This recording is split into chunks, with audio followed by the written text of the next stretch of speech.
so that we can comment on them. And then I can answer questions on the presentation about Slovene and Ask with the PowerPoint presentation. And by the way, in the meantime, sí, yes. Quería comentar algo, que ahora durante el fin de semana voy a dejar asignadas más actividades, van a tener un Padlet para hacer, y les voy a dar otro caso más para que analicen como los que presentaron y entregaron para esta clase. Lo único es que como ya vamos a haber trabajado con el material de Ask y Slovene, a las guidelines que yo les subí la clase pasada, van a tener que sumarle un poquito más de features de lo que veamos de lo que dice Ask y Slovene. Entonces, para los análisis ya de la clase que viene, se va a esperar que ustedes agreguen cuestiones como telicidad, para decir si un verbo es telic or not, or if a path phrase is one-dimensional or telic, que incluyan conceptos de Slovene, como por ejemplo clause chaining and clause compacting, ¿ok? No se los puse eso en las guidelines la clase pasada porque como no lo habíamos visto, no los quería confundir. Si bien hubo un grupo, por ejemplo, de los que corregimos que sí incluyó información de eso, ¿ok? Pero para que lo tengan en cuenta, que cuando entreguen el parrafito de la clase que viene, que les voy a dejar asignado como tarea, incluyan la información que vamos a ver hoy y los puntos que les estoy mencionando. And that's it. Okay, since let's see if I can read well from here. Otherwise, I will open my own. Yeah, it's better there. Thank you. Ana Florencia, can you please read from the very beginning, from the translation? Bueno. The boat floated away and vanished in the horizon. El barco se alejó flotando y desapareció en el horizonte. ¿Sigo con el read texto? My comment as well, and then I say. Bueno. Now the best translation, you need to foreground manner in Spanish. Un bote sobre el agua puede alejar flotando. So, sorry, does it say, you needn't. So remember the typology of the languages, right? So it's not impossible, and on many occasions, we need to foreground manner in Spanish, as we explained last class. But in this case, it's not the best translation. I'm not saying the translation is wrong, right? But it is a little bit overdone, because if you say el barco se alejó flotando y desapareció, o el bote, sería mejor todavía, recién me doy cuenta que dice barco, el bote se alejó flotando, sería mejor, y desapareció, it's redundant, because if it's on water, how else can it, let's say, depart or move if it's not floating, right? Now, in English, the fact that you can conflate motion and manner in the root verb simplifies things, because as Talmi says, there's extra cognitive effort if we foreground manner when it is not strictly necessary. What's the meaning of extra cognitive effort? Like, it's like far-fetched. We feel that we cannot explain why, but it's like too much information. Can you follow me? What I mean? There's someone who has put up her hand, or yes, it was me, but I was going to say that. I think someone put up her hand. No? Okay. So the best, in this case, the best translation into Spanish would be without the gerundive. And remember the use of meta language. Gerundive is a term that Leonard Talmy coined in his theory, gerundive. You can also call it gerundio en español, between inverted commas, Spanish gerundio, if not. But we are going to leave the term gerund only for the English gerund. which has a very different grammatical function. Anna, can you go on? Yes. Both versions describe a motion event in which the figure is the boat, el barco. Both clauses are non-agentive since the figure is inanimate. The ground is in the horizon and en el horizonte. ¿Leo el comentario al lado? Yes, because I want to put, many of you make this mistake. This is the ground of vanished, not of floated away. In fact, the ground of this motion event has been omitted from the coast source and on the water medium. Well, of course, there's a mistake. The ground, what I meant was the grounds have been omitted because we can think of two grounds in this case. So if the boat floated away, it floated away from a place and along or over water, which could be a river or a lake or the sea, but it floated away from a ground source. Remember that the definition of ground is the figure against which or with respect to which the figure moves, not a figure, a place with respect to which. So we could say that the ground or grounds are inferred, okay? So in a second, Hector, floated away probably from the coast, from the beach, and away on the water, right? But of course, it would be a little bit redundant to retain that. Yes, Hector, what's your question? Buen día. ¿Y por qué en este caso in the horizon no podría ser el punto de referencia del bote? That's a good question, because in the horizon is where the boat vanished, where the boat disappeared. So there are two clauses, and we only underlined the verb complex and the verb in the case of Spanish in one of them. Desapareció en el horizonte es otra cláusula y no estamos analizando esa. ¿Sí? Si dijera algo como the boat floated away into the horizon, something like that, we could speak of clause compacting, and we could say that it ended up in the horizon.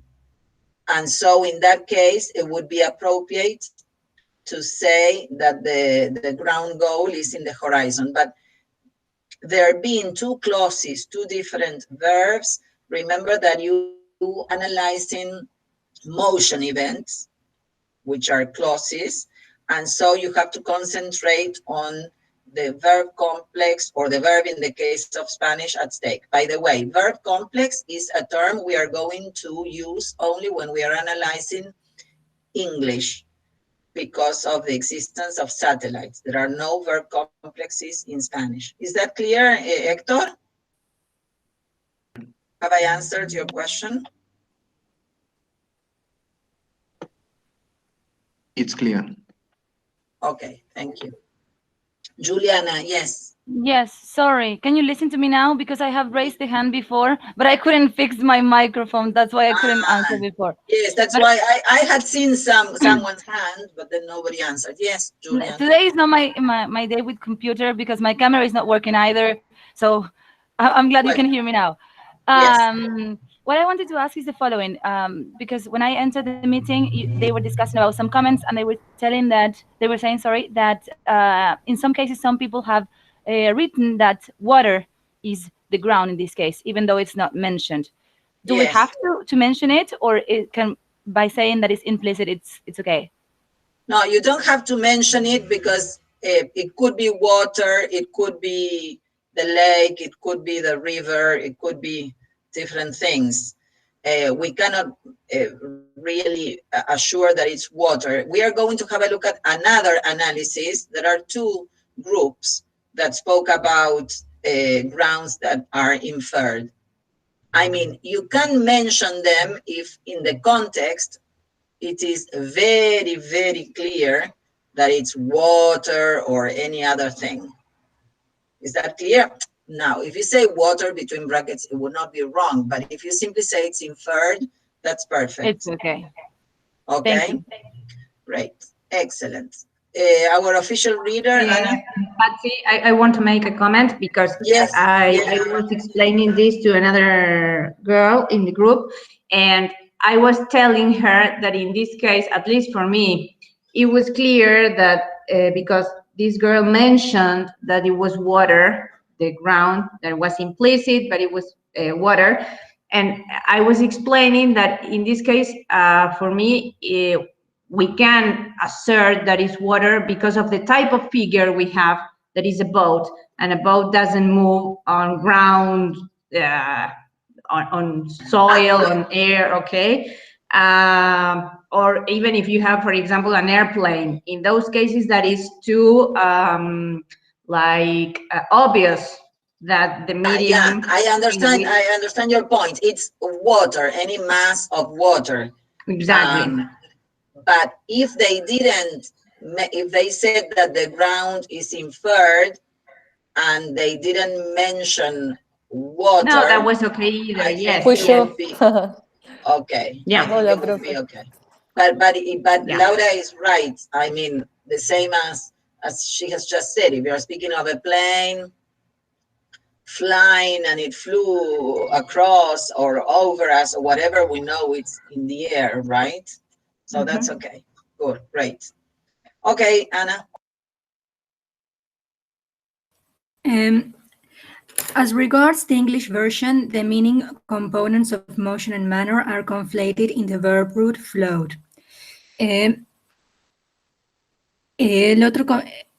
Flowed is a case of lexical double. Well, I have just mentioned that, but I mean, nobody pointed that out. So that is something we expect. It would be incomplete if you don't say at least this. It's a case of a lexical doublet, okay? Because if it weren't for the satellite, as Laura was explaining when I came in, it wouldn't imply motion with trajectory, but locative motion, let's say, right? It implies a trajectory the moment there's a satellite denoting the path. Sophia, there's someone who put up her hand. I did. I was going to ask that because I did mention the fact that it is a lexical doublet, but I didn't know if it was okay, but you just said that, so. Yes. Okay. I mean, you could explain a little bit more and explain why it's a lexical doublet. The case of float is like the iconic verb. It's like saying, when you study stative and dynamic verbs, saying the verb to be it's like you needn't explain anything else. Okay. But there are some when, for example, you use a dynamic verb as if it were a stative verb, when probably it would be relevant to explain why you say it's a stative verb. For example, the verb look. The verb look can be, she's looking at me, but she looks great today. Probably, so that we can understand that you understand, you should say, well, in this case, looks is a linking verb because it means that she is beautiful today or something like that. So in the case of float, well, obviously we haven't chosen your production, Sophie, because in the 4 we chose that nobody had mentioned that it was a lexical doublet. So I would say it's enough, right? But if it were a different verb, like the verb I explained last class, I used, I think, squeeze. Or kick, I think. No, but kick is not a lexical doublet. I use kick to explain when verbs that conflate motion and cause. It's verbs that usually don't imply movement, translational movement, but they do if you add a satellite, okay? And speaking about what to explain and what not to explain, many of you, and this is what comes now, I will go on reading, Anna, thank you. In this particular instance, the meaning of manner is backgrounded and it is encoded in the verb root. As English is a satellite frame language, the core meaning of path is lexicalized independently in the satellite way, but also sorry, I added something, but I will go to what many of you explained, which is in a sister relationship to the verb root forming. You don't need to explain that. I mean, this is something we already know. Probably you could say it once if you want, not more than once. So it's not wrong, but you needn't explain that.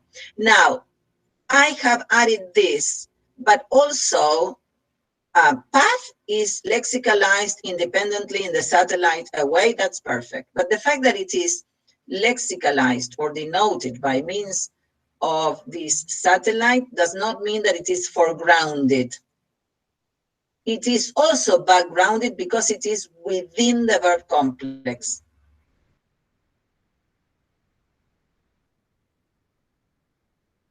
So only manner will be said to be foregrounded.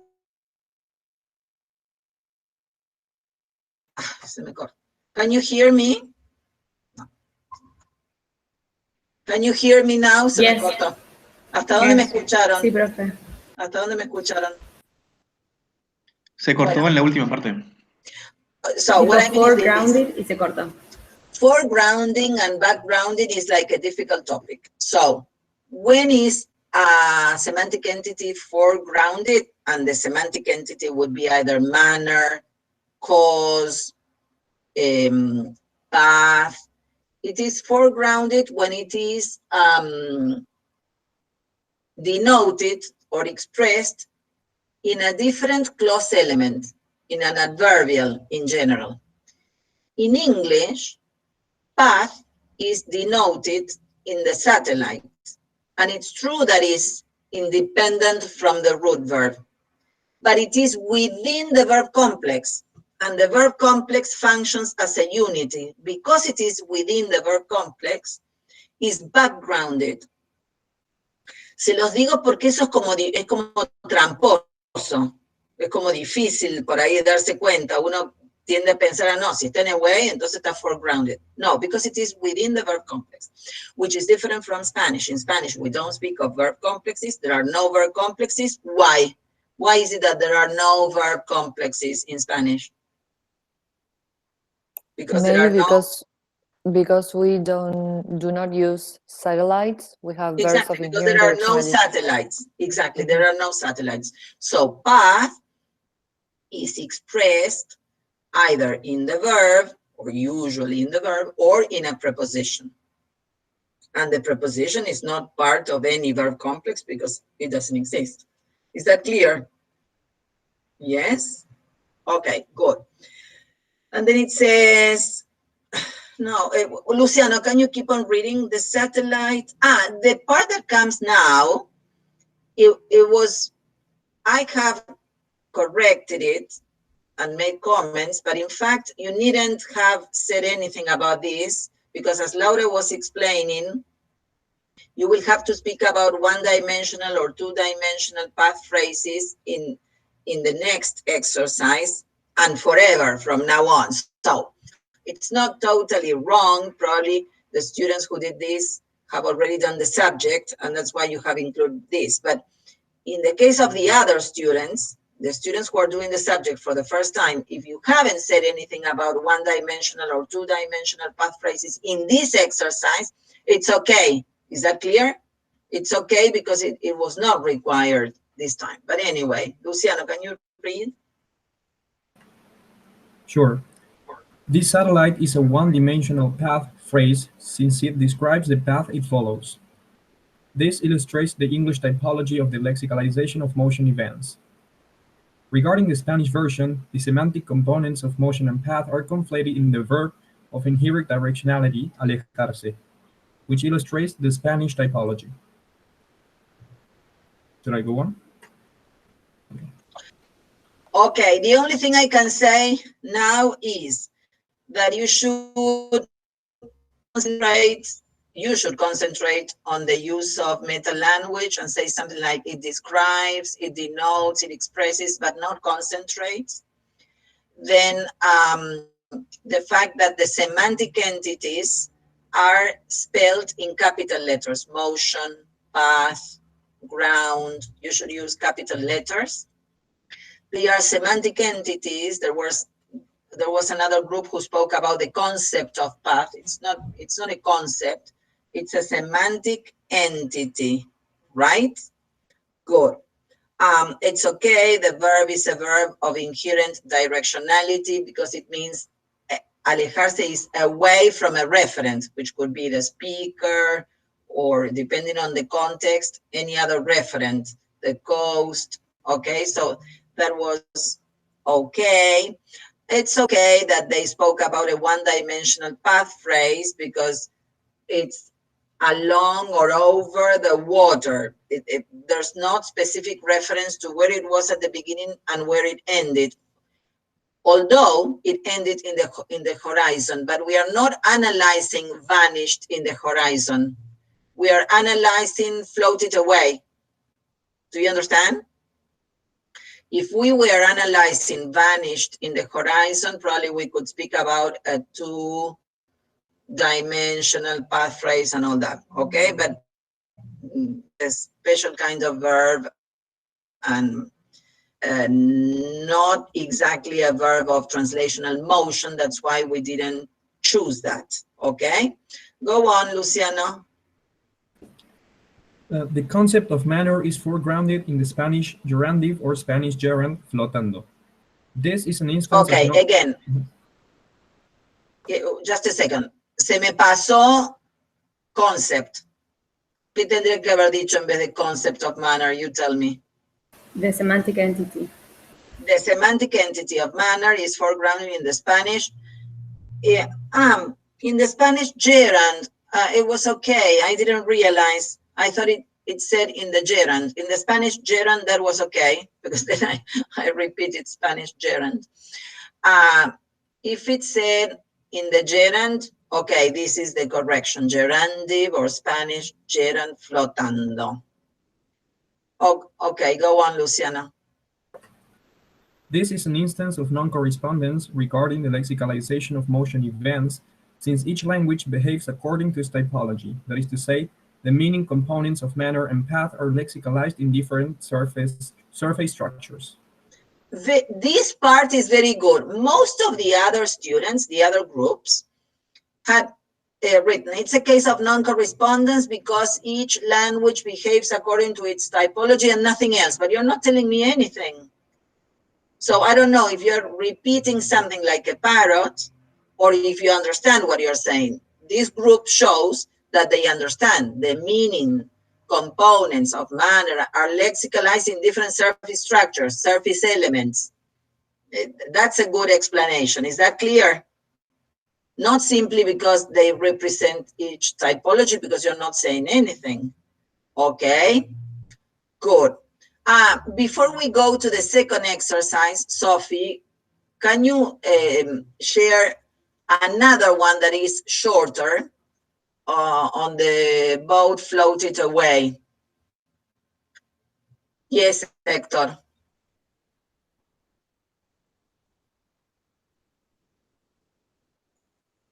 You can make your question, Hector.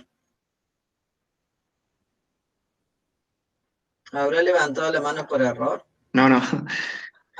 Okay. Se puede decir, well, each language behaves according to its typology. Spanish is a verb frame language and English is a satellite frame language. ¿Eso estaría bien o faltaría también poner? No, claro. No está mal, pero no me estás diciendo nada. Me estás diciendo lo que todos sabemos. Because you have to explain in this case why. So you have to be precise and you have to say they behave according to their typology because in the case of Spanish, for example, path is expressed in the root verb. And in the case of English, it is expressed in a satellite or something, okay? Okay. Because otherwise, this is a generalization that it's not telling me much. Of course, it's like it should be enough. It should be enough. But since you're students and I am your teacher, I have to make sure you know what you're saying and you're not guessing or repeating things. Is that clear? Clear. Okay. Ahí está, Sophie. Thank you. Let's see this one. Okay, great. Candela, Selene, can you read? Yes. Translation and everything. The boat floated away and vanished in the horizon. El barco se alejó y se desvaneció en el horizonte. Both. Ay, otra. Bueno, se ve que estaba cansada yo. ¿Qué les parece esa traducción? El barco se alejó. Yo me puse contenta porque no decía flotando, pero se desvaneció, no, es desapareció. Porque, bueno, podría ser desvanecerse la imagen. Bueno, quizás. Pero creo que como más tendría metafórico. otro significado. Sí, me parece que desapareció es mejor, pero a veces uno habla de una imagen que se desvanece en el horizonte, podría ser. The important thing is that they have not, in this case, because this is what we are concentrating on, they have no foregrounded manner. Okay, Candela. Both prepositions are non-adjunctive. The figures are boat, barco, and the ground has been left to be inferred in both languages. Okay, stop there. Okay. Stop there. So, ground in capital letters, and they added has been left to be inferred, and then I wrote, and this is, I'm answering somebody's question, which could be the ground, not which is the ground. Pay attention to the question, which could be the ground. As Laura said, it could be water, most probably. So there's something you could say, but you cannot assure that the ground is for sure this or that, okay? Good. Go on.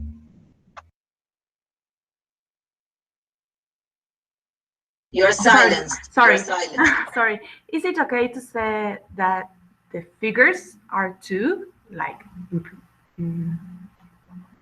boat and barco? Yeah, what's your doubt? It's not just one in Spanish, one in... Well, if you figure? say the figure, boat, barco, okay. Yeah, I understand that you, yes. In English, the verb float conflates motion and manner, and the satellite away encodes path. This satellite... Again, they didn't say anything about float being a lexical doublet.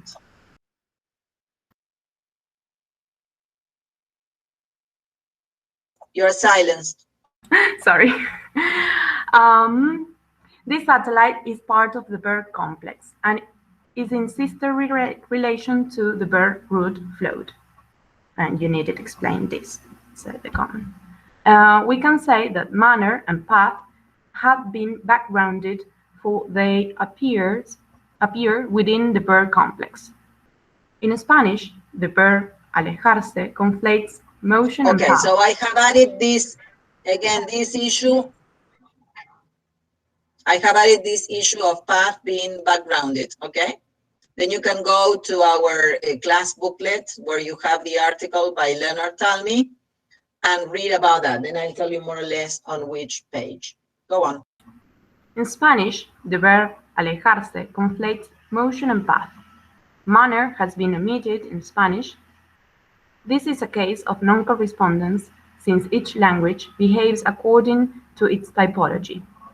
Spanish is a verb-framed language, and English is a satellite-framed language.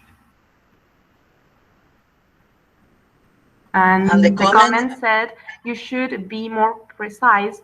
How do they differ in this particular case? How do they? Sorry. I'm sorry about all my typos. No, it's okay. I was tired. I was obviously tired. This was last night. Okay, thank you. Let's now, Sophie, we can go to exercise number 2, and then we go back to, let's take advantage of this sharing, let's say. Okay. Rocio, can you read, please? Yes. Nos tomó casi 2 horas bordear el Palacio de Buckingham a pie. It took us almost 2 hours to walk around the Buckingham Palace. In general, you pronounce it Buckingham. Buckingham. Okay, Buckingham. Okay. Both prepositions are self-adjunctive. The figures are us, we, nosotros. And the gerund medium is Buckingham Palace, Palacio de Buckingham. Stop there. Yes. I wrote between brackets we, because us, it's okay, but it's an objective pronoun, okay? I know it says us, but in fact it's we, right? Okay, and it's, I think you read gerund, Rocio, it's the ground medium. Yes, sorry. Many of you forgot to add this, but now I'm realizing that I think that this issue of medium goal and source is present in Slovin's and not in Talmi's article. I'm not sure, but anyway, remember you should clarify what type of ground. Go on. In English, the verb walk conflates motion and manner, and the sat prep around encodes path. This satellite. Yeah, this is. Yes. Stop. This is not simply a satellite. It's a sat prep because of the presence of the ground nominal, okay? And you could say that they walked around. You could say they walked around, and that would be okay, or around Buckingham Palace. Yes, this satellite is part of the verb complex and is in sister relation to the verb root walk. We can say that manner and path have been backgrounded for they are encoded within the verb complex. In Spanish. Okay, stop there. Here, I could have added the following comment. Instead of this satellite, this sat prep is, on the one hand, part of the verb complex because it's in sister relationship to the verb root, and at the same time contains the ground nominal. That's why it's a sat prep. Do you understand? Good. Go on. In Spanish, the verb bordear conflates motion and path. Manner has been lexicalized in the adverbial, realized in the prepositional a pie. Thus, we can say manner appears to be foregrounded, for it appears outside the verb complex. This is a case.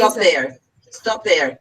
It has been lexicalized in the adverbial because many of you said in the prepositional phrase. It's not wrong.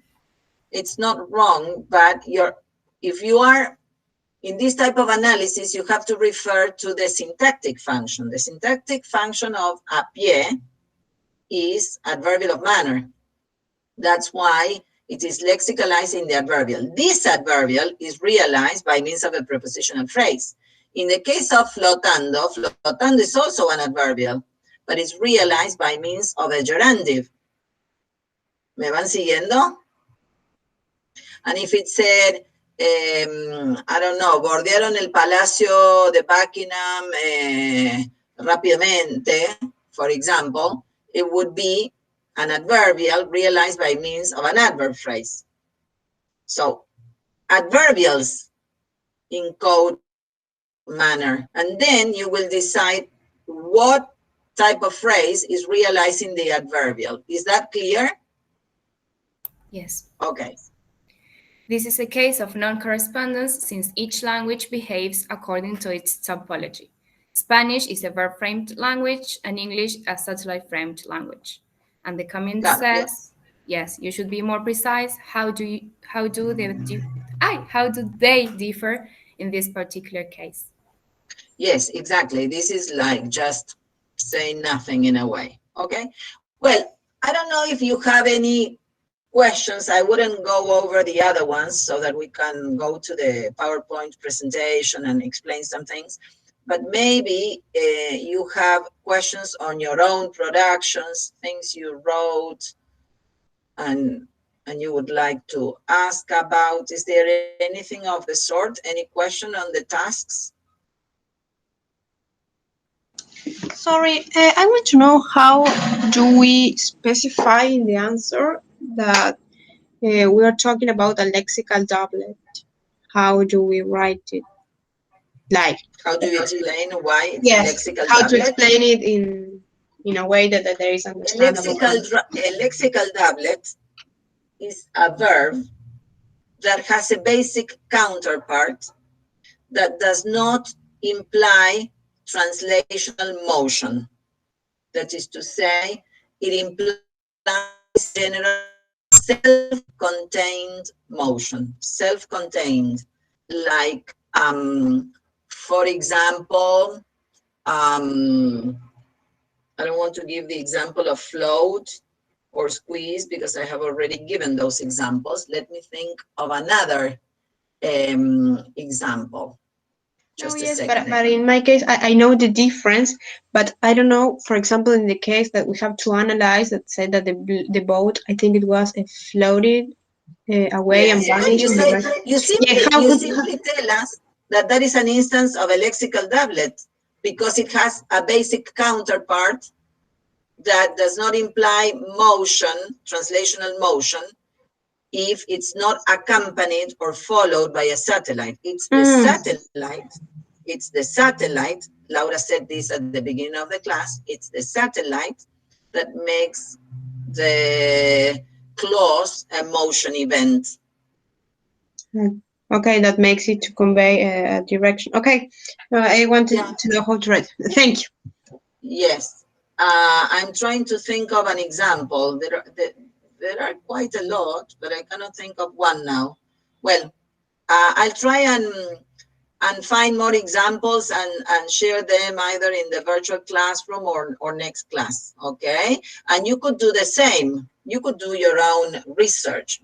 Think of verbs like, I think there's one verb, probably you can check in the dictionary, we can do it together. The verb to hover, H-O-V-E-R.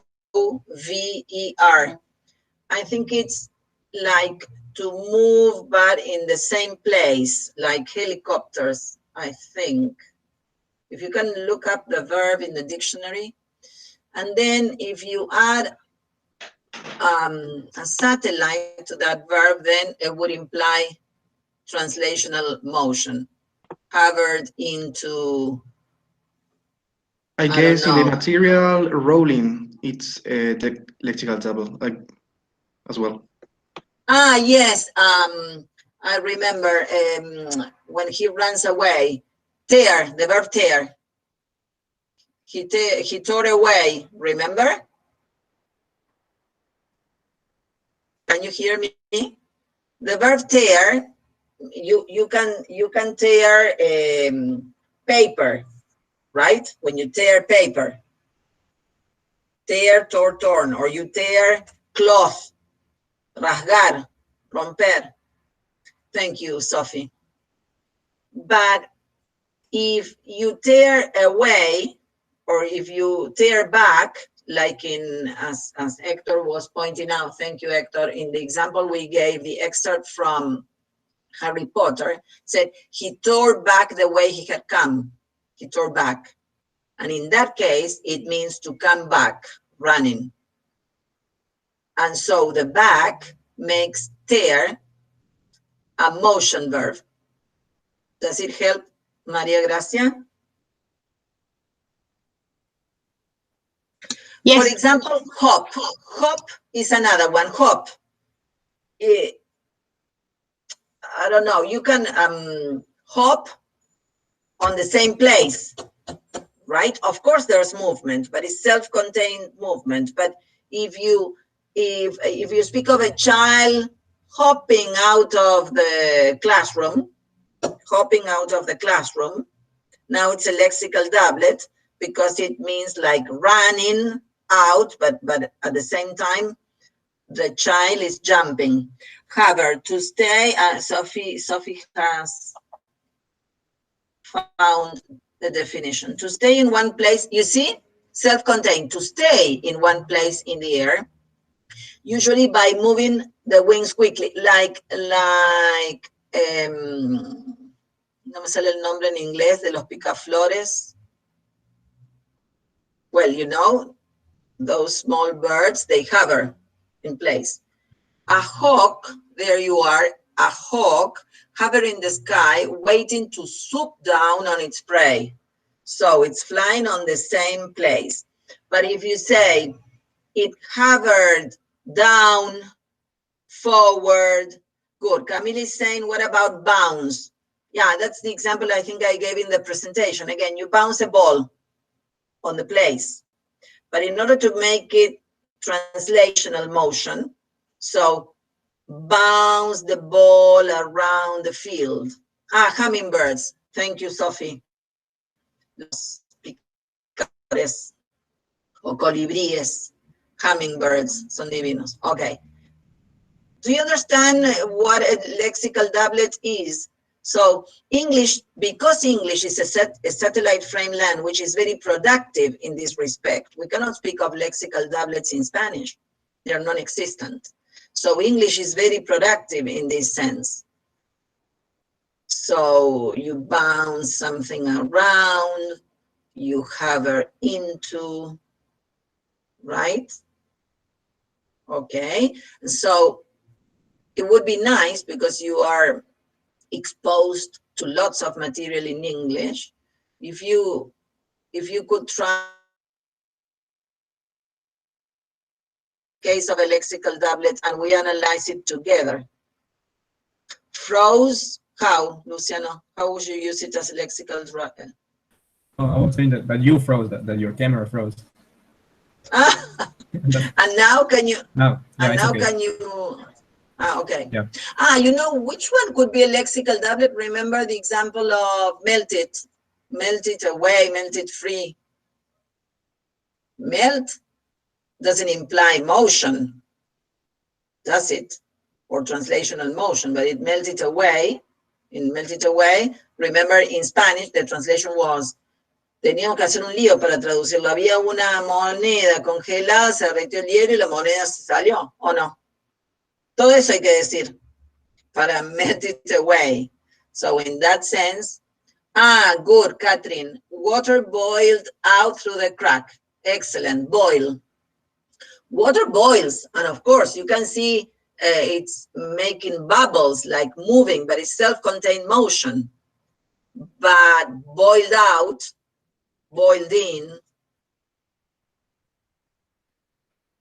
Es fascinante esto, es fascinante para analizar lo que es una tipología de lengua y lo que puede producir, porque English, as I said, is very productive in this respect because of the type of the typology of the language. So it's open for that.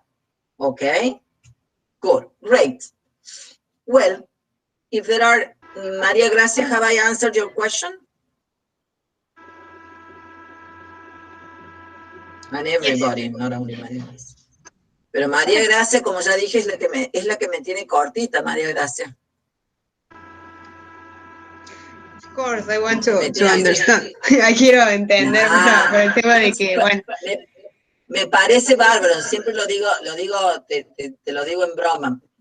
Te digo en broma que siempre pregunta, pero está buenísimo. Para eso es la clase esta. Sí, he tenido malas experiencias con las excepciones, sobre todo en grammar, entonces es como que apenas veo algo que seems suspicious. Quiero preguntar. Que a mí no me molesta. A mí no me molesta. Y Laura te puede contar que me conoce más, yo soy terrible de preguntona. Cuando yo estoy en una clase, en una conferencia, pregunto todo. Y vieron que hay un dicho que dice, ¿cómo es? Pregunta una vez y quedarás como un tonto, no preguntes nunca y serás ignorante para toda la vida, algo así. Porque hay veces que la gente no pregunta porque le da vergüenza, porque la pregunta es tonta, pero la pregunta nunca es tonta, porque en algún momento tenés que, o sea, alguna vez la tenés que aprender.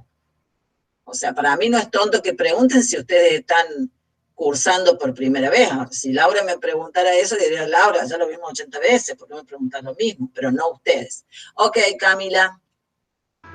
Ah, profe, perdón. Es que quiero asegurarme de que entendí el concepto de SAT-PREP. En este ejemplo que puse en el chat, A ver. bounce the ball around the yard. Bounce around sería además un lexical doublet, pero around sería O sea, una SAT. espera, bounce es el lexical doublet, nomás. Ah, No solo bounced bounce. around. Solo bounce. Se convirtió en lexical doublet thanks to the satellite. Ah, But the okay. lexical doublet is the verb, yes. Ah, listo. Y además around sería una SAT-PREP. You tell me. You tell me and I tell you if you're right. How would you justify that? Tengo entendido que sí, porque además de estar en una sister relationship Say with it in to English. the verb, Say it in English because you will have to explain it in English. okay, I think it is a SAT-PREP because around is in a sister relationship to the verb root bounce, but at the same time is it contains the ground nominal, right? The yard. Okay. Perfect. Nice. Yes, Thank you. And in order to prove that, if you are in doubt, what is it that you have to do? Suppose you're in doubt, you're still in doubt. What is it that you have to do to prove that it's a SAT-PREP and not only a preposition or only a satellite? Maybe to omit the ground nominal to check if it Exactly. has the same meaning. And see if it makes sense. The girl Okay. bounced the ball around. The ground nominal is omitted, like the ball floated away. The ground nominal is omitted. The ball, she bounced the ball around. We could say the ground, as Laura was saying. Well, the water. Where can a boat float if it's not water? Of course, it could be a lake, the sea, if we want to be more precise. Here it could be the yard, it could be the football pitch, it could be the garden. But if we said the ground is equivalent to the water, what Laura was saying at the beginning of the class. Do you understand? Okay. And what type of ground would the yard be? What type of ground? Is it medium? Medium. In this example, it is medium. Great, excellent. Well, let's go to the presentation on Slovene Ask, and I'm going to point out some things as to what is new, what is different, or what adds to Leonard Talmy's lexicalization patterns. Here there's there are a lot of new terms. Are you working on the glossary? ¿O nadie me da bolilla con el glossary?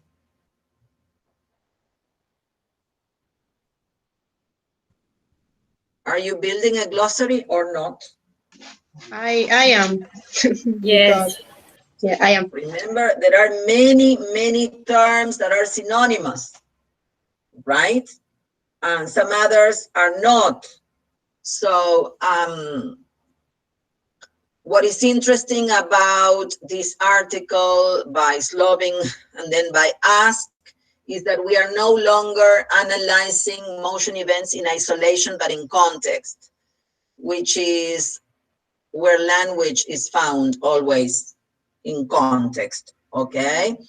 And so one of the main contributions in these two articles, it's the concept of close chaining and close compacting, and then the further or the subclassification of satellites into path phrases, one-dimensional path phrases or two-dimensional path phrases, right? So, for example, Slovene speaks of locative path phrases, and locative path phrases are synonymous with one-dimensional path phrases because it's on the same place, right? But then you have telic path phrases. Telic path phrases are synonymous with two-dimensional path phrases because it means from one place to another, right? So those are synonymous, right? Then Slovene speaks about, because we are not only concentrating on isolated motion events, then he speaks about journeys, remember? And a journey implies many what? Satellites. Appended. Yes. Okay, many satellites appended to only one verb, right? Yes, that's true. But what it in fact implies is more goals or sub-goals. That is to say, it's not just one ground goal, but there are more, right? So if we go to Sophie, let's go to slide number 9. I think it's number 9 or number 8. Karen, can you read, please? Yes. Study of motion in narrative discourse. The study of motion beyond a single clause, that is, across clauses, brings about a new set of issues to be analyzed. Stop there. The study of motion beyond a single clause. That is to say, i.e. means that is to say, o sea, across clauses. So what are we studying now? The study of motion beyond a single clause. It's not just one motion event, but across clauses. Right? So if we do that, that means other issues to be analyzed. Go on, Karen. In narrative discourse, the unit of analysis is no longer the isolated clause. Therefore, path description is not limited to a single event and its agents, but to a series of linked paths to complex paths. So now, if we are speaking of a journey, we are speaking of a complex path. Do you understand? It's not simply they walked around Buckingham Palace, right? That is a single event, a single or simple path. Now we have complex paths. Go on. A complex path is an extended path that includes milestones or sub-goals. ¿Del ejemplo? And there you are. Read the example, yes. The thief dashed out of the shop down the road into the car. You see, this is typical of satellite frame languages like English, German, Danish, Swedish, right?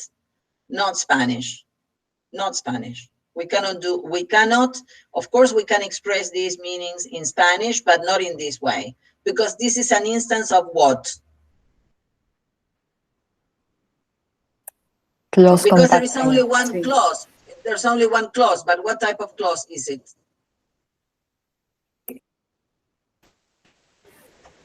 It is a simple journey. Clause compounding. Clause compounding, exactly, compacting. Compacting, sí. The journey is compacted here. Clause compacting. It's only one clause, but in fact there are other clauses, right? They are compacted. So the thief dashed out of the shop. That's a milestone or a sub goal. Out of the shop, down the road into the car. So 3 grounds. The shop is what kind of ground, which is the sub-classification? Source. Source. The road? That would be medium. And the car, goal. Goal. So, which is the figure here? The thief. The thief. What type of preposition is it? Agentive. Why? Because the figure is the agent. Exactly, the figure is the agent. There was somebody in the Profe, ¿no sería self-agentive? Sorry, yes, you're right, thank you. Yes, it's self-agentive, because the figure is the thief, and so, Karen, why is it self-agentive? Porque un agentive clause, decimos que the figure... No Spanish, because you have to explain it in English. Okay, because I think that you have 3 types of, I don't know how to explain this, but you have, it can be non-agentive, agentive, or self-agentive. Non-agentive, agentive. Non-agentive, when the figure is inanimate. Yes. Like agentive, yes, an agentive one would be when the agent causes the figure to move. For example, I kicked the ball. So the ball is the figure. Yeah, but in the example you have provided, there's no motion necessarily, although we expect the ball to move. But it's like, I kick the ball away. Yes. Or I kick the ball next door or into the whatever, right? So in that case, the figure is the ball and you are the agent. So you're right. This is a case of self-agentive proposition because the energy of movement, let's say, comes out from the figure itself, right? But if in Talmi's article, you have an example with, I think it is a keg that is like a kind of tank or something like that, and you say, I rolled the keg down the slope, right? So what moved down the slope was the keg, but I moved it. So in that case, it is agentive and not self-agentive. So great, this is self-agentive, which is the verb complex.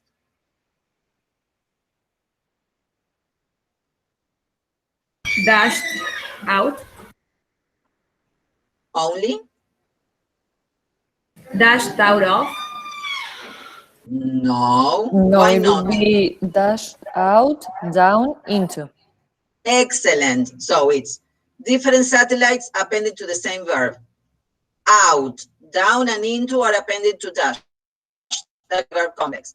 Of is a preposition that further denotes or encodes path. But it's not a satellite. It's a preposition that contains the ground nominal shop. This preposition of is not in sister relationship to the verb dash. Are you following me? Yes? Sorry, could you repeat that? That the preposition of, that of is a preposition because it contains the ground nominal, the shop, and it is not in sister relationship with the verb dash. It does not depend on the verb. It's, if you want, and I'm not quoting anybody, I'm saying this myself, we could say that the preposition of is in sister relationship to the noun phrase. Okay, you know that the complement of a preposition is always a noun or a noun equivalent. That is something you have learned in first. Remember? Okay. Profe, ¿y cómo sería la traducción de esa sentence? Okay, I like your question very much. Why?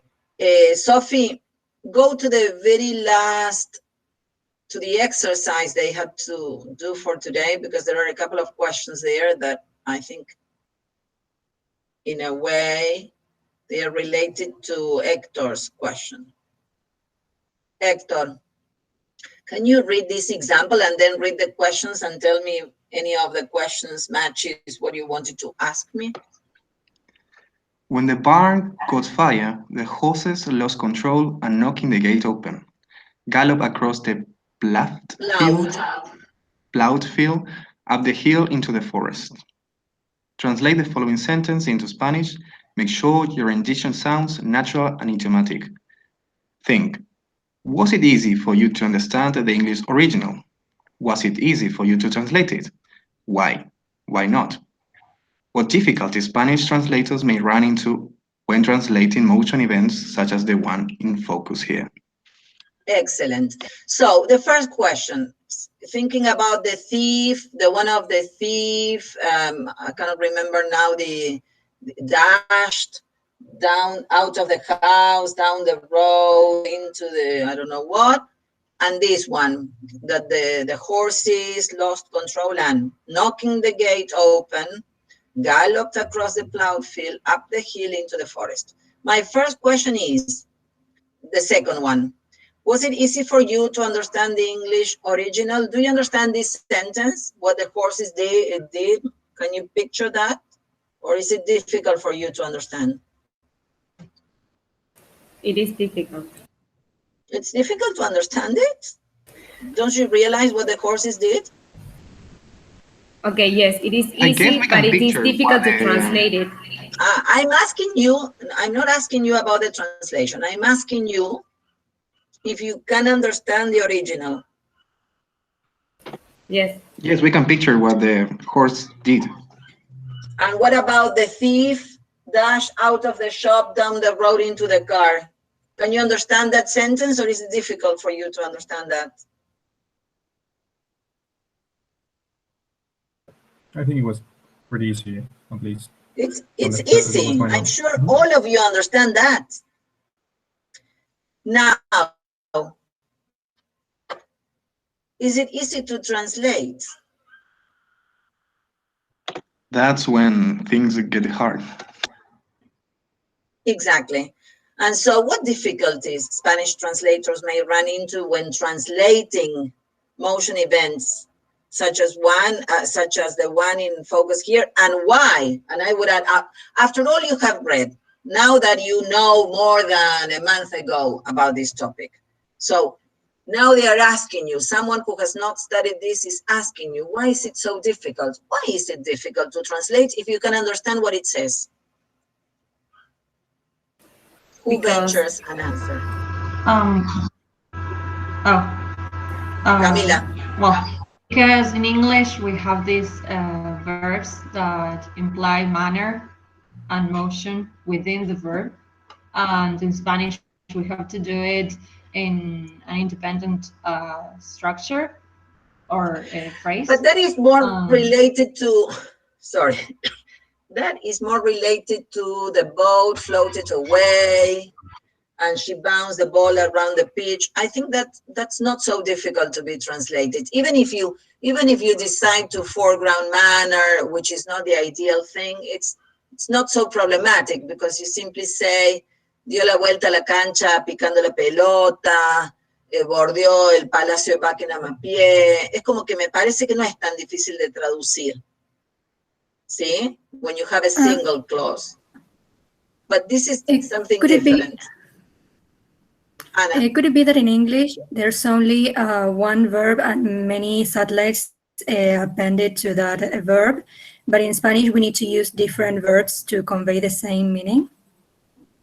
So what you have just said, yes, it's related to that. So in Spanish, in English, there's one resource that is non-existent in Spanish, which is called what? Which is this like linguistic resource you can use to convey meanings. Clause? Compacting. Clause compacting. But what about Spanish? Clause chaining. Clause chaining. I mean, there could be, in Spanish, sometimes there are some cases when you could say this is like clause compacting in English. Sometimes you have that.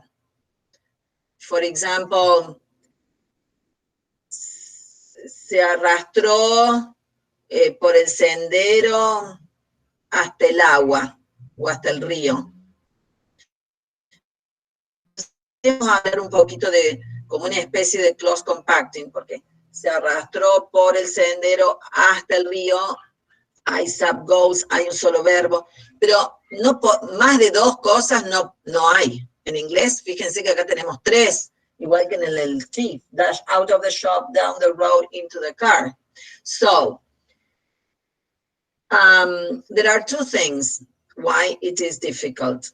First of all, because close compacting is not readily accessible in Spanish. It's not readily accessible. It's not the most frequent choice. It's not natural and idiomatic. And secondly, because there's one type of path phrase that is non-existent in Spanish.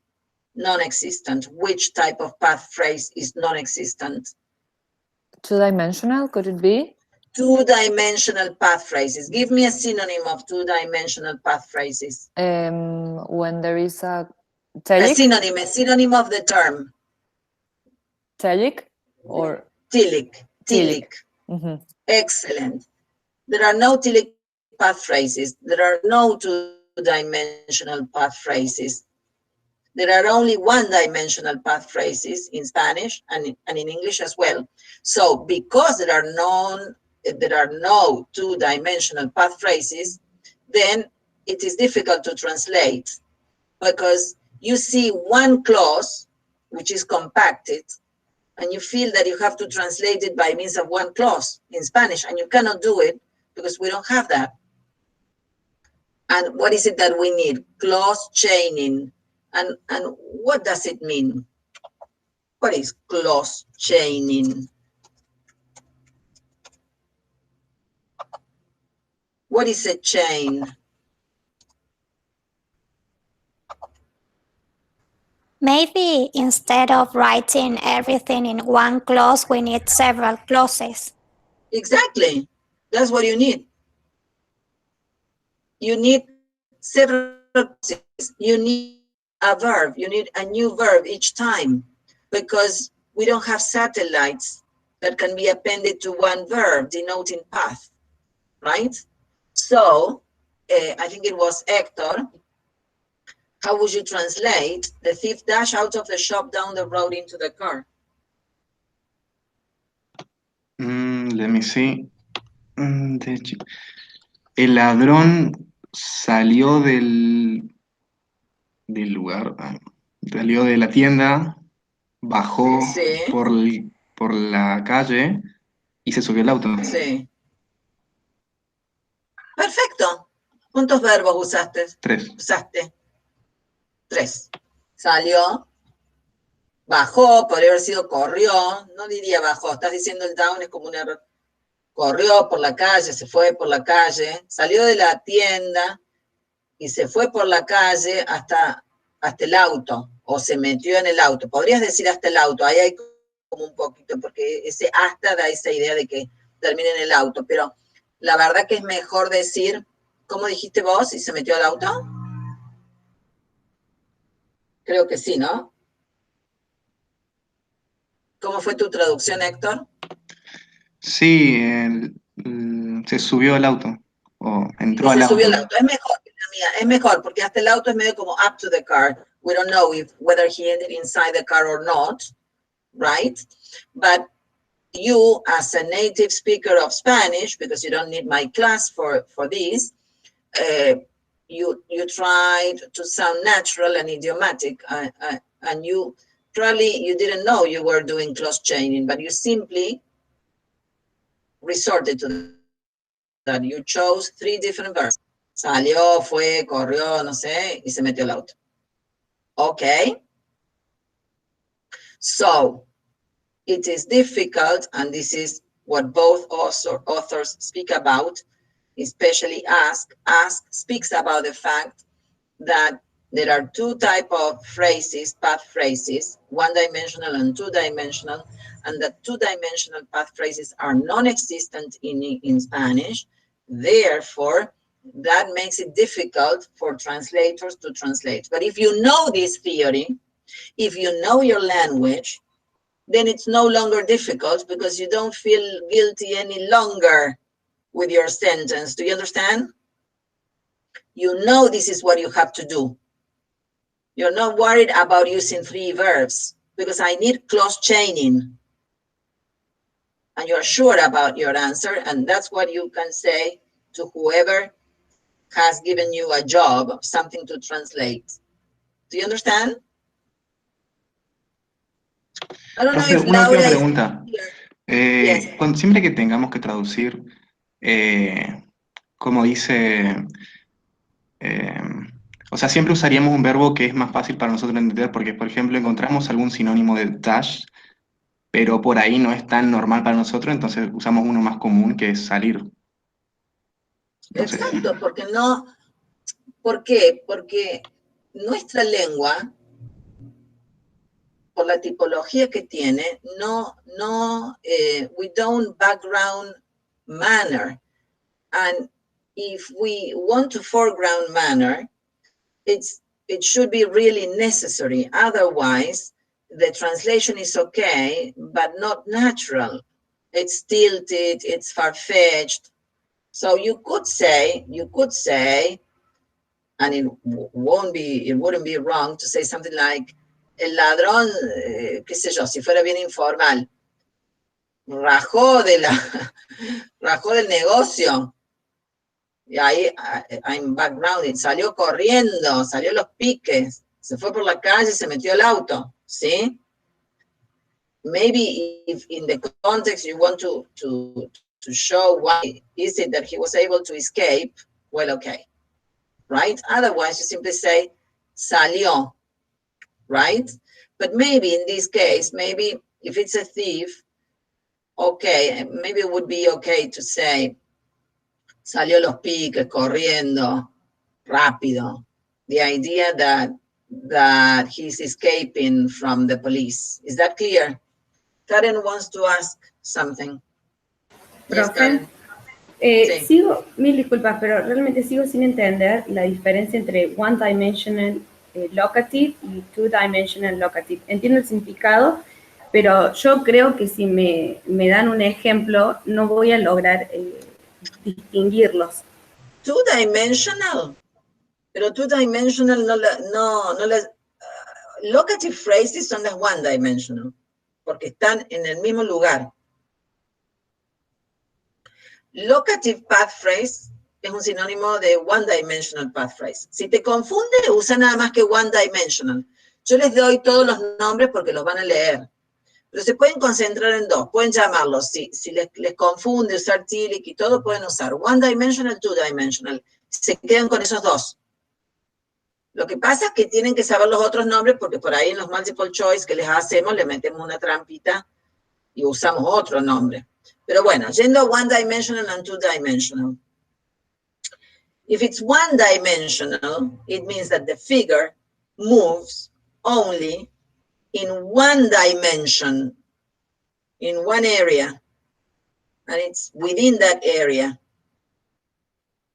But if it's two-dimensional, it means that the figure begins in one area and ends up in another area. Last class, there was a student who gave the following example. She said, she swam inside the cave. I think it was with the verb swim, something like that. Or she ran inside the cave, inside the room. This was the example. She ran inside the room. Is that an instance of a one-dimensional path phrase or a two-dimensional path phrase? If I say, she ran inside her house. Vamos a cambiar room porque siempre ponemos lo mismo. She ran inside her house. One-dimensional or two-dimensional path phrase? Sería a one-dimensional path phrase. Because the figure moves. She begins running inside the house and finishes running inside the house. But if I said she ran into the house.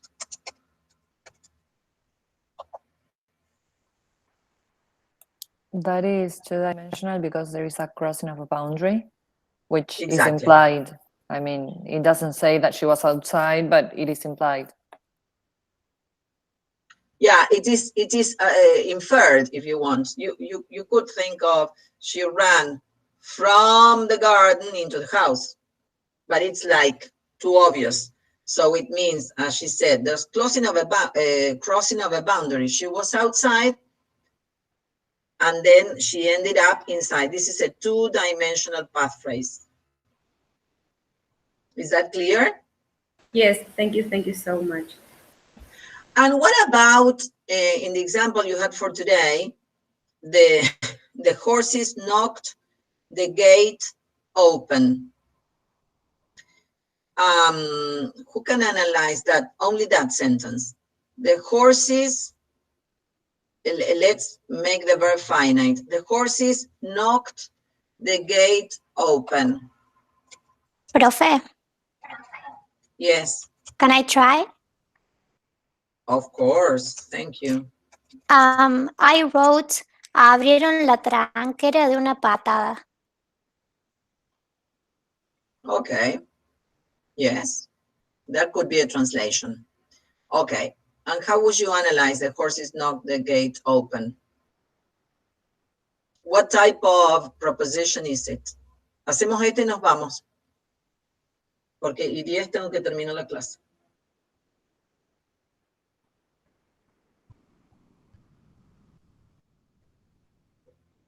What type of propositions? Self-agentive, agentive, or non-agentive?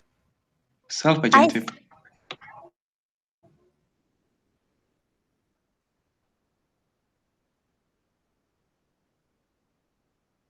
Agentive. The agent is horses, but there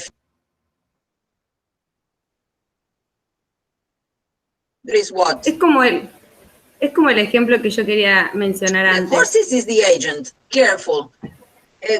Exactamente. The figure is the door. So you should not think that the figure is always the agent. If the figure is the, right? If the figure is an object, it is non-agentive. And now if the figure is moved by somebody else,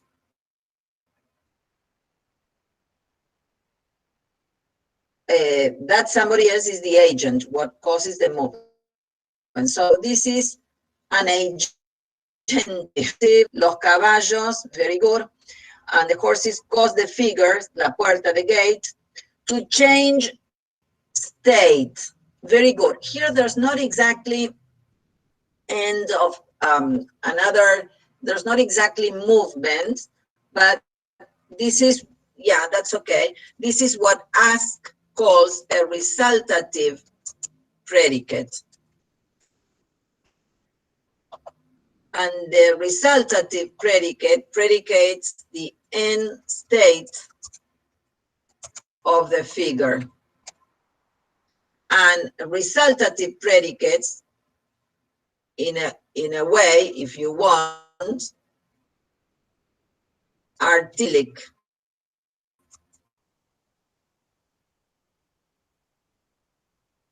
Predicates similar to dimensional. In this, it's not that first in one lane and another is one up in a different state. The gate. Ay, se me cortó la conexión. Se me cortó la conexión. ¿Me escuchan ahora? Muy cortado, profe.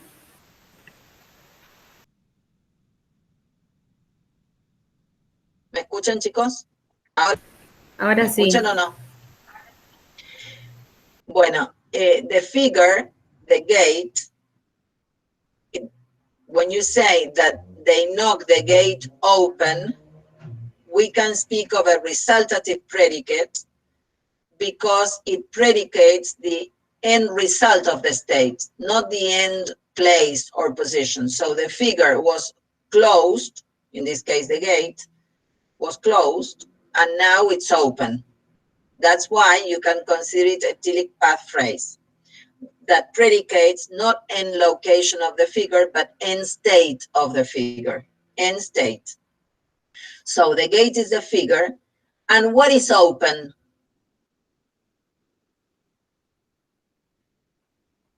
What is open? Is it a satellite? A satellite, excellent, a satellite. So is it part of the verb complex? Yes.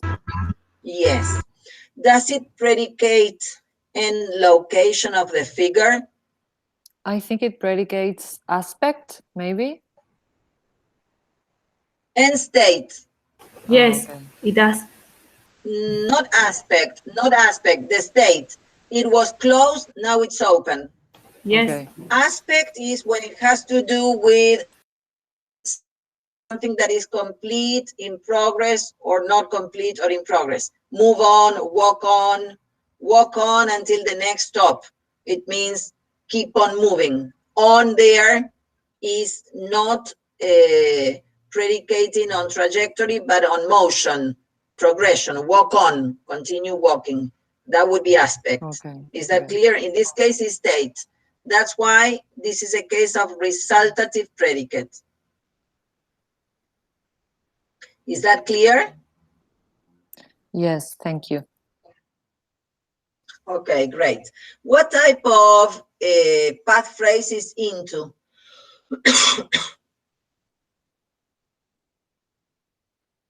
Two-dimensional?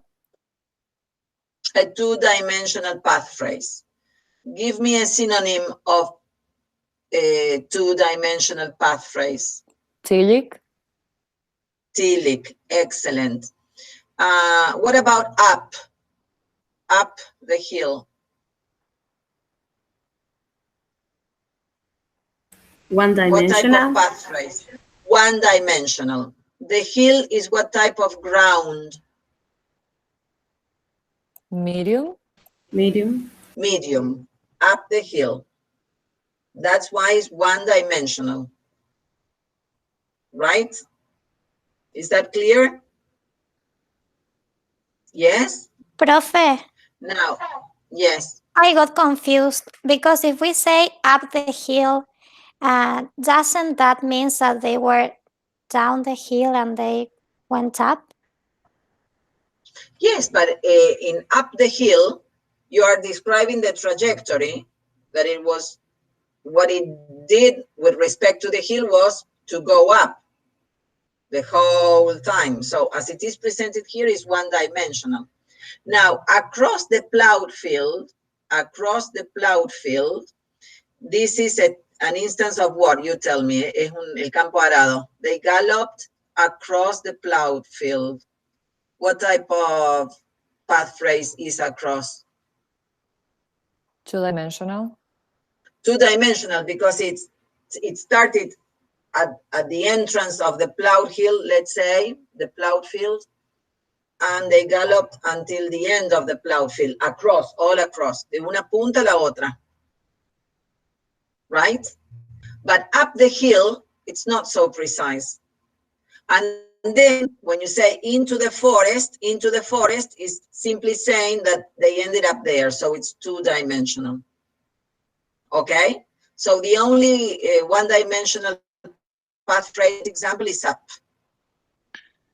Profe, can you give an example if up the hill were a telic or two-dimensional?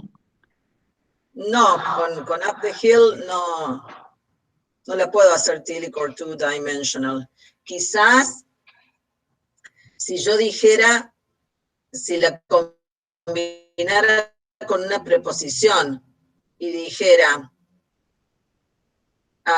the horses I don't know, fled from the barn and galloped up to the hill. But it means they galloped across, up to the hill, yes, across a field, whatever, up to the hill. But up to the hill, there is where they ended. I'm not describing a trajectory along the hill. ¿Me seguís?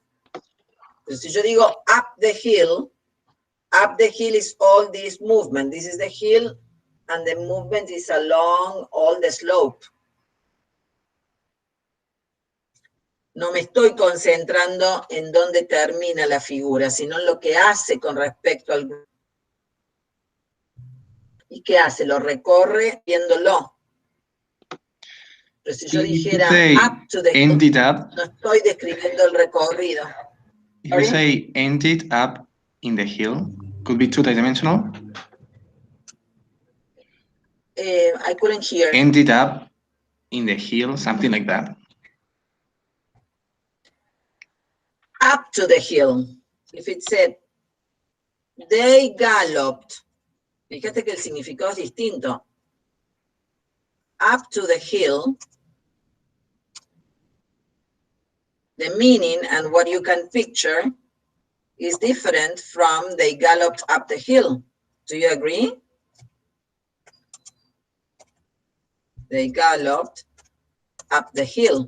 What can you picture in each case?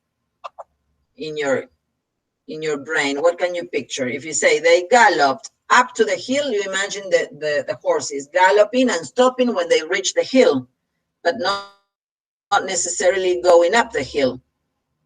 So that up to the up there has nothing to do with, it's not the opposite of down. It means in combination with to, up to that place, until, if you want. But they gallop up the hill. Up means that they follow a trajectory all along the slope of the hill. ¿Lo seguís o no? Now it's a little bit clear. Pero vamos a hacer muchos más ejercicios. Ahora, ustedes me tienen que hacer caso y tienen que volver a leer. Por ejemplo, ahora sería bueno que lean partes de Tell Me. Nosotras mismas, yo lo leo todos los años de vuelta para la clase. Ahora ustedes son otros. O sea, cuando ustedes leyeron por primera vez Tell Me, Sloving Dogs, eran una persona. Ahora son otras personas, tienen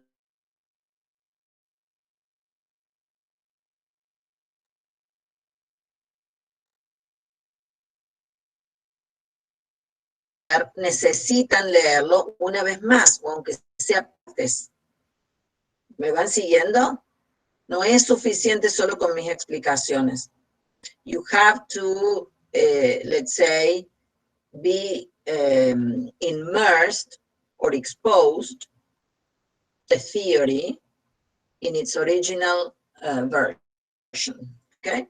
Yes, Karen, the last question, and we go, because it's 10 past. Okay. Que recién estás diciendo, profe, up to the hill. To the hill sería ground goal, y the hill, si yo digo they gallop up the hill, sin el to, sería ground medium, ¿verdad?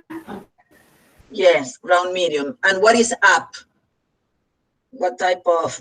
It is the satellite?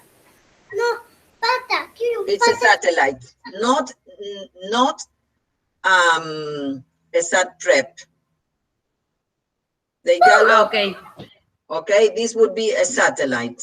Okay, but in up to the hill, I have a satellite and a preposition.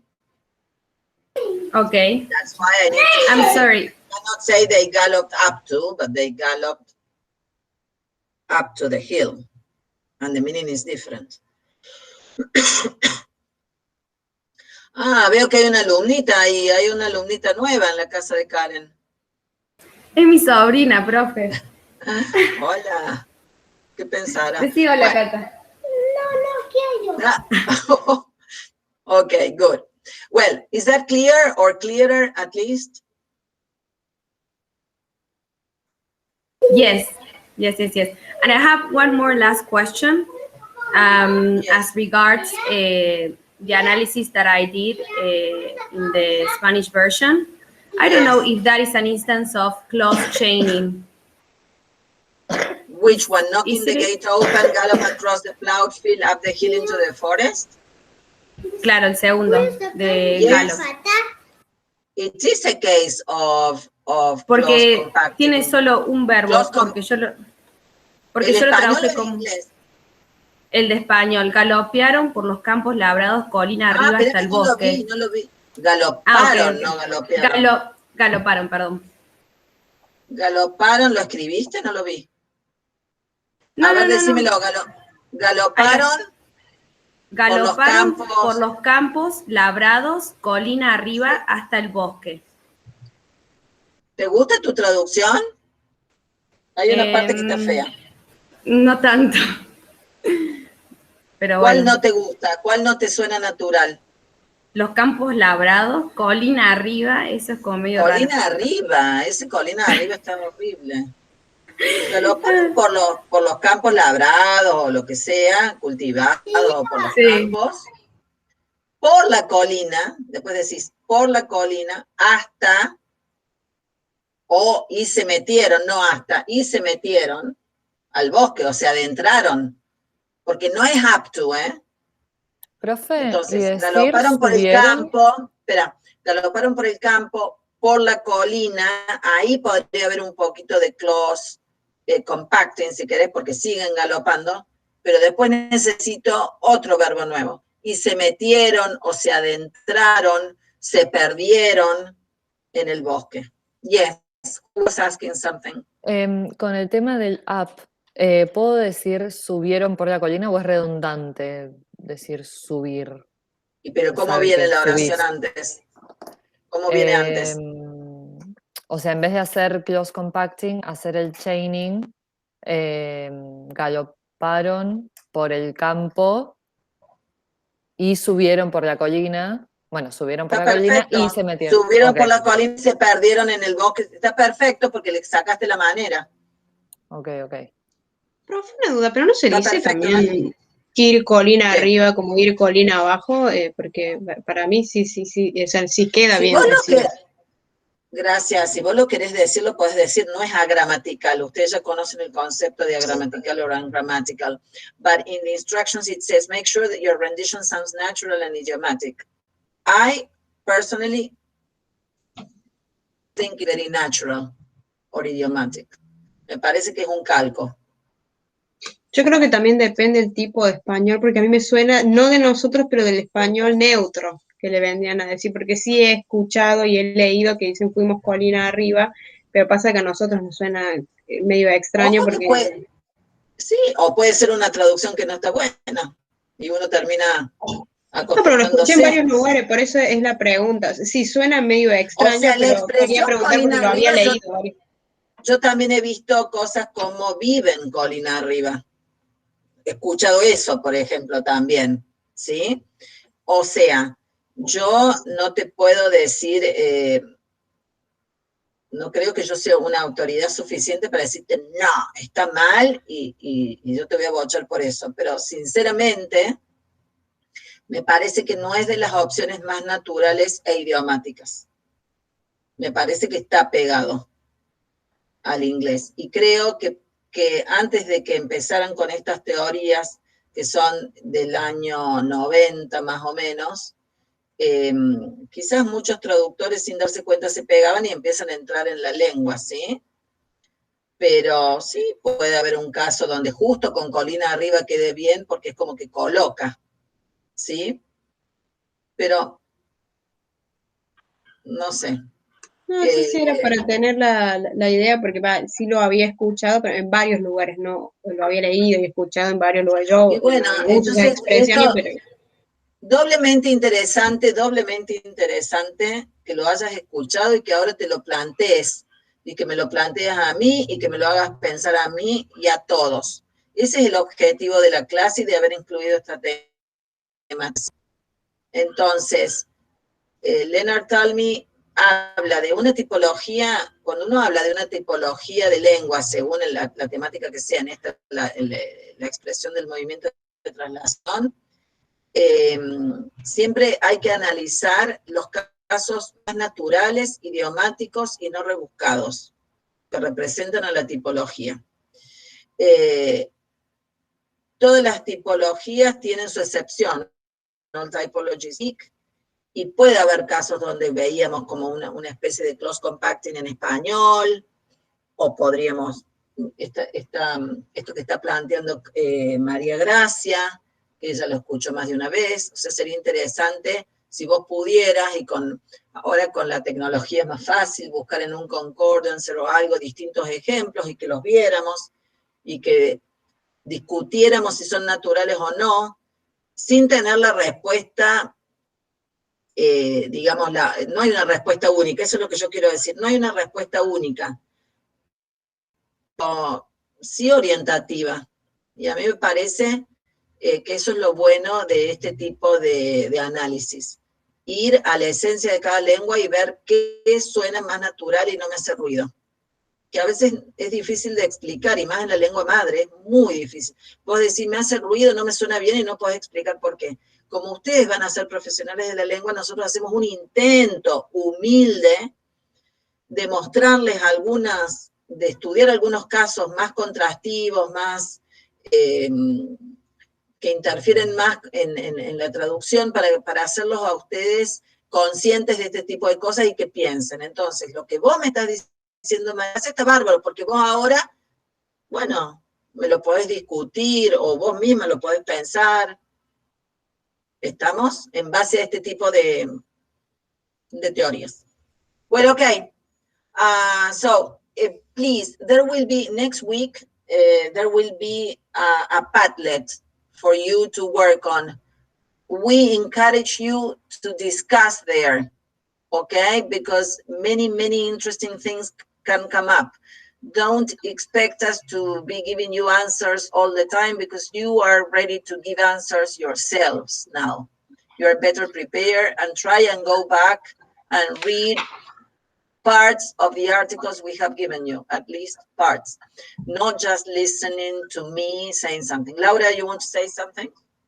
Yes, that the idea of the Padlet is that all of you interact with each other, okay? So not that we give you the answers, but rather that you give your opinion on your classmates' translation, on why is it that you think that one option is better than the other one. Of course, always providing a solid justification using the theory, right? But that's the idea of putting the theory into practice. But the idea is that you interact with each other among yourselves, okay? Okay. And that's it.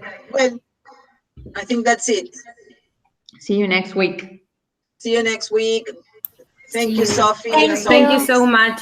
Bye-bye. Bye. You're welcome. Bye-bye.